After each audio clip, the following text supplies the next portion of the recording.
अस्सलाम वालेकुम, आप देख रहे हैं PA न्यूज़ HD और मैं हूं आपके होस्ट सादिया बतूल। शामिल करते हैं आज की अहम खबर शामिल करते हैं पाकिस्तान अराई न्यूज़ और इंटरनेशनल पाकिस्तान अराई न्यूज़ के चीफ एग्जीक्यूटिव डॉक्टर हाफिज कामरान से। सस्ता पेट्रोल रिलीफ रजिस्ट्रेशन तरीका और शराइत सामने आ गई। पेट्रोलियम मसनूआत की बढ़ती हुई कीमतों के पेश नज़र हुकूमत ने कम आमदनी वाले शहरियों के लिए खसूसी रिलीफ प्रोग्राम मुतारिफ कराने का ऐलान किया है, जिसके तहत मोटरसाइकिल सवारों को सस्ता पेट्रोल फराहम किया जाएगा। इस इकदाम का मकसद महंगाई के बोझ को कम करना और ईंधन तक रसाई को आसान बनाना है। हुकूमती मंसूबे के मुताबिक motorcycle petrol subsidy relief package 2026 के तहत मुस्तहिक अफराद को फी लीटर 100 रुपए तक रियायत दी जाएगी।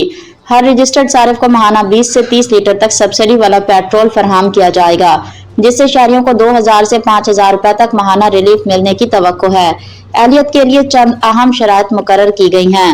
दरख्वास्त गुजार की माहाना आमदनी 50 से 60 हजार रुपए से कम होनी चाहिए। मोटरसाइकिल उसके अपने नाम पर रजिस्टर्ड हो और उसकी नंबर प्लेट तस्दीक शुदा हो। इसके अलावा शनाख्ती कार्ड और मोबाइल सिम भी एक ही फर्द के नाम पर रजिस्टर्ड होना लाजमी करार दिया गया। न्यूज़ स्टूडियो से अब तक के लिए इतना ही। मजीद खबरों और अपडेट्स के लिए देखते रहिए PA न्यूज़ HD।